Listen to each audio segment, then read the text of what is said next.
সীমান্ত পেরিয়ে পালিয়ে যাওয়া ৩ জন জেনারেল। একজনকে বরখাস্ত করা হয়েছিল, একজন ছিলেন দেশের সবচেয়ে ক্ষমতাধর গোয়েন্দা সংস্থা ডিজিএফআই এর প্রধান, আরেকজন ছিলেন সাবেক প্রধানমন্ত্রী শেখ হাসিনার সামরিক সচিব। ৩ জনই এখন ভারতে অবস্থান করছেন। কিন্তু প্রশ্ন হলো, তারা এখন ঠিক কোথায় আছেন? আর কেন হঠাৎ করে ভারত তাদের ঠিকানা বদলে দিল? সাধারণ মানুষ যেখানে বিশেষ পাস ছাড়া ঢুকতেই পারে না, কড়া নিরাপত্তায় ঘেরা সেই সেনা এলাকাতেই নাকি এখন লুকিয়ে রাখা হয়েছে তাদেরকে। কেন এই আকস্মিক গোপনীয়তা রক্ষা করল ভারত? তারা কি এখনো বাংলাদেশের রাজনীতিতে ফিরে আসার ছক কষছেন? আর ভারত কেনই বা তাদের এই বাড়তি সুরক্ষা নিশ্চিত করল? প্রিয় দর্শক, আজকের এই প্রতিবেদনে আমরা একে একে তুলে ধরব এই ৩ জেনারেল কারা, তাদের অতীত কি, কিভাবে তারা পালিয়ে গেলেন ভারতে, কলকাতায় তাদের কার্যকলাপ নিয়ে কি দাবি করা হচ্ছে, আর নিরাপত্তা বিশ্লেষকরা কেনই বা বলছেন এটা বাংলাদেশের জাতীয় নিরাপত্তার জন্য বড় হুমকি।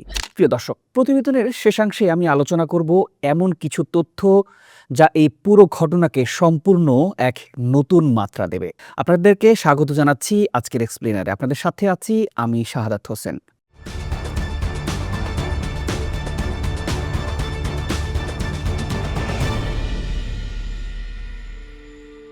প্রিয় দর্শক, এই বিষয়টা যদি আপনি বুঝতে হয় তাহলে প্রথমে একটু ফিরে যেতে হবে আমাদের পেছনে।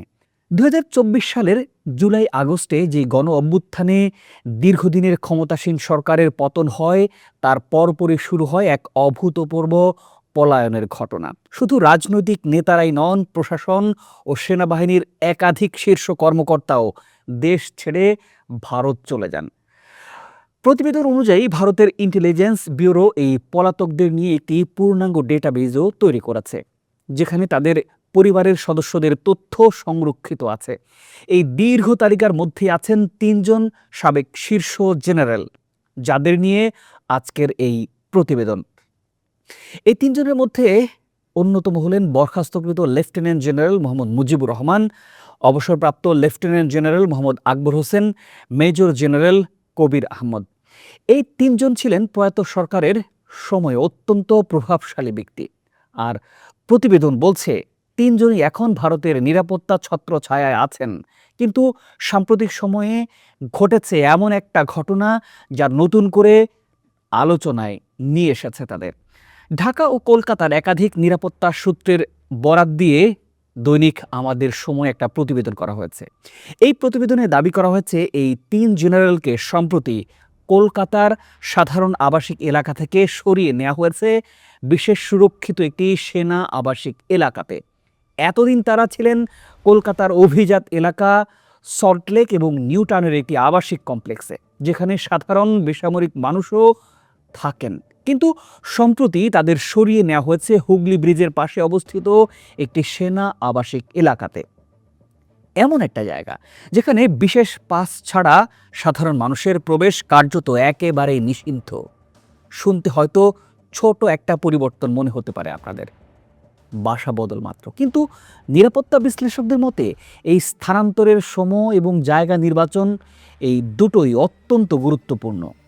কেন সেটা বুঝতে হলে আমাদের জানতে হবে বেসামরিক এলাকায় থাকাকালীন এই ৩ জেনারেল ঠিক কী করছিলেন বলে অভিযোগ আছে।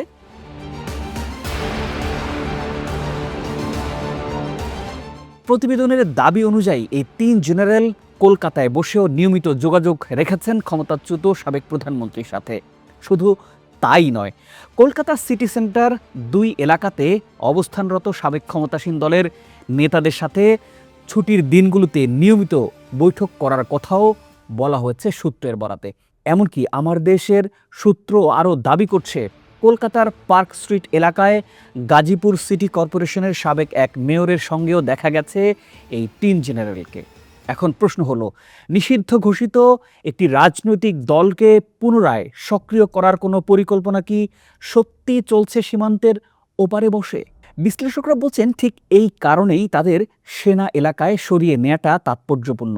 কারণ সেখানে বেসামরিক এলাকার তুলনায় নজরদারি এড়ানো অনেকটাই সহজ, আর সাংবাদিক বা তদন্তকারীদের প্রবেশও প্রায় একেবারে অসম্ভব। এবার আসা যাক এই তিনজন ঠিক কে আর কেনই বা তাদের নাম এত বড় করে আলোচনায় আছে। প্রথমেই আসা যাক লেফটেন্যান্ট জেনারেল মুজিবুর রহমানের কথায়। ২০২৪ সালের ৫ আগস্টের গণঅভ্যুত্থানের পরও তিনি কিছুদিন সেনাবাহিনীতে কর্মরত ছিলেন।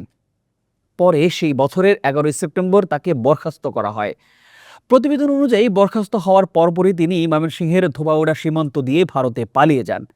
প্রতিবেদনে তাকে চিহ্নিত করা হয়েছে, এই জেনারেল মুজিব বাংলাদেশের সশস্ত্র বাহিনী ও পুলিশে ভারতীয় গোয়েন্দা সংস্থার সাথে সংযোগ স্থাপনকারী এক সমন্বয়কারী হিসেবে পরিচিত। এখন দাবি করা হচ্ছে বিমান বাহিনীর একজন কর্মকর্তা গ্রেপ্তার হওয়ার পর তদন্তে যে নেটওয়ার্কের কথা উঠে আসে তার সঙ্গে জেনারেল মুজিবের সংযোগের বিষয়টিও সামনে চলে আসে। আরও চাঞ্চল্যকর তথ্য হলো, অভ্যুত্থানের সময় ২ দফায় সেনাবাহিনীতে অভ্যুত্থান ঘটানোর চেষ্টার অভিযোগ তার বিরুদ্ধেও আনা হয়েছে। একবার ২ আগস্ট, আরেকবার সাবেক প্রধানমন্ত্রীর পতনের ঠিক পরদিন অর্থাৎ ৬ আগস্ট। প্রতিবেদন বলছে সাবেক প্রধানমন্ত্রীর ভারতে পালিয়ে যাওয়ার পুরো অভিযানেও তার বিশেষ ভূমিকা ছিল। এখানেই শেষ নয়। ২০১৩ সালের ৫ মে শাপলা চত্বরে হেফাজত ইসলামের সমাবেশে যে ভয়াবহ অভিযান চালানো হয়েছে তার পরিকল্পনা ও পরিচালনার সঙ্গেও জেনারেল মুজিবের সংশ্লিষ্টতার কথা বলা হয়েছে।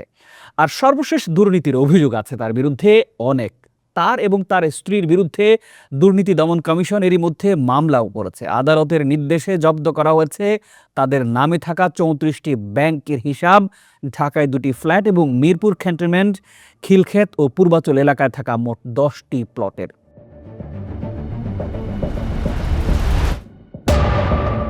এবার আসি দ্বিতীয় জনের সম্পর্কে। সাবেক ডিজিএফআই প্রধান লেফটেন্যান্ট জেনারেল অবসরপ্রাপ্ত মোহাম্মদ আকবর হোসেন।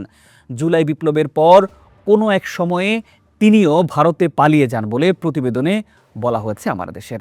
এই প্রতিবেদন অনুযায়ী ২০১৪ সালের বিতর্কিত নির্বাচন এবং ২০১৮ সালের আলোচিত রাতের ভোটের পেছনে তাকে অন্যতম কারিগর হিসেবেই দেখানো হয়েছে।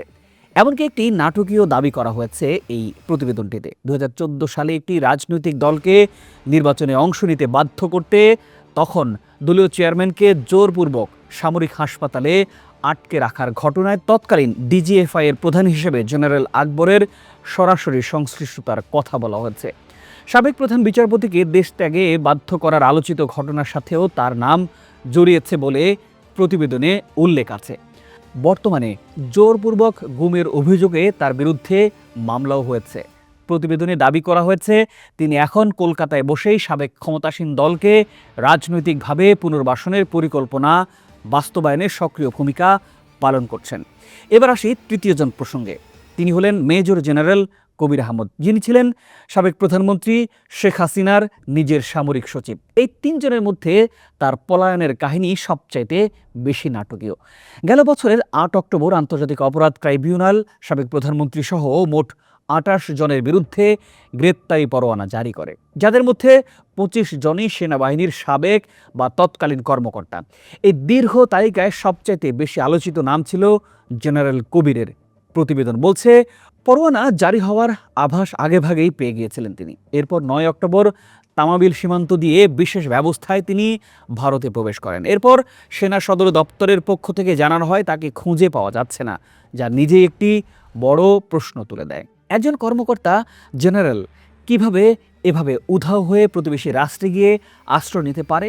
জুলাই আগস্ট আন্দোলনের সময় বিভিন্ন সেনানিবাসের দায়িত্বপ্রাপ্ত কর্মকর্তাদের ফোন করে আন্দোলনকারীদের উপর গুলি চালানোর নির্দেশ দেওয়ার অভিযোগ তার বিরুদ্ধে আনা হয়েছে। এছাড়া তিনি ডিজিএফআই এর কাউন্টার টেরোরিজম অ্যান্ড ইন্টেলিজেন্স ব্যুরোর পরিচালক হিসেবেও দায়িত্ব পালন করেছেন একসময়।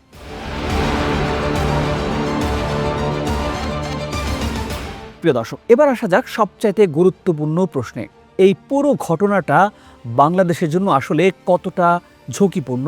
রাজনৈতিক বিশ্লেষক অধ্যাপক মাহবুবুল্লাহর মতে বিষয়টি অত্যন্ত উদ্বেগজনক। তার ভাষ্য অনুযায়ী বাংলাদেশের সাবেক শীর্ষ সামরিক কর্মকর্তারা প্রতিবেশী দেশকে নিজেদের জন্য নিরাপদ আশ্রয়স্থল মনে করছেন, আর ভারতও নিছক মানবিক কারণে নয় বরং নিজেদের কৌশলগত স্বার্থেই তাদের এই সুরক্ষা দিচ্ছে বলে তিনি মনে করছেন।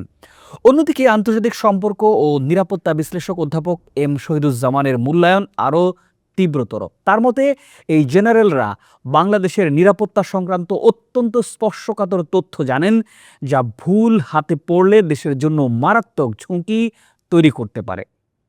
তিনি মনে করেন এর মাধ্যমে ভারত মূলত বাংলাদেশকে অস্থিতিশীল করার একটা কৌশল নিতে পারে। তিনি বাংলাদেশ সরকারকে আহ্বান জানিয়েছেন এই বিষয়টি আন্তর্জাতিক মহলে জোরালোভাবে তুলে ধরার পাশাপাশি বিচার প্রক্রিয়া আন্তর্জাতিক মানদণ্ড বজায় রেখে দ্রুততার সাথে সম্পন্ন করার জন্য। তাহলে সব মিলিয়ে কি দাঁড়াচ্ছে? এই তিনজন সাবেক শীর্ষ জেনারেল যাদের নামে গুরুতর অভিযোগ ও মামলা আছে, তারা এখন প্রতিবেশী রাষ্ট্র ভারতের সেনাবাহিনীর সরাসরি প্রহরায় আছে। বিশ্লেষকদের আশঙ্কা তারা শুধু আশ্রয় নিয়েই বসে নেই, বরং সীমান্তের ওপার থেকে বাংলাদেশের রাজনীতি ও নিরাপত্তা পরিস্থিতি নিয়ে সক্রিয়ভাবে কাজ করে যাচ্ছেন বলে অভিযোগ উঠেছে। এখন সবার নজর থাকবে এই দুটো বিষয়ের উপর। প্রথমত, আন্তর্জাতিক অপরাধ ট্রাইব্যুনালে তাদের বিচার প্রক্রিয়া কতটা এগোয় এবং কত দ্রুত শেষ হয়।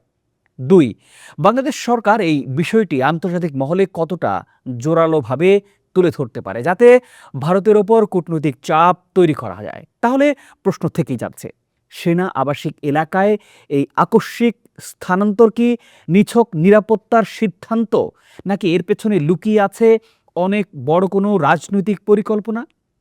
এই 3 জেনারেলের বিচার কি আদৌ সম্পন্ন হবে?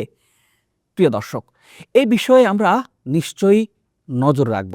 প্রতিটি নতুন তথ্য আপনাদের সবার সামনে পৌঁছে দেওয়ার চেষ্টা করব। আপনার কি মনে হয় এই পুরো ঘটনার পেছনে আসল উদ্দেশ্য আসলে কি হতে পারে? নিশ্চয়ই আপনার মূল্যবান মতামত জানাবেন আমাদের কমেন্ট করে। প্রিয় দর্শক, এই প্রতিবেদনটি যদি আপনার কাছে ভালো লাগে তবে লাইক ও শেয়ার করতে পারেন। চ্যানেলটি সাবস্ক্রাইব করে বেল আইকন চেপে রাখতে পারেন, যাতে এই ধরনের গুরুত্বপূর্ণ প্রতিবেদন সবার আগে আপনারা পেয়ে যান। দেখা হবে পরের প্রতিবেদনে। ভালো থাকুন, সুস্থ থাকুন।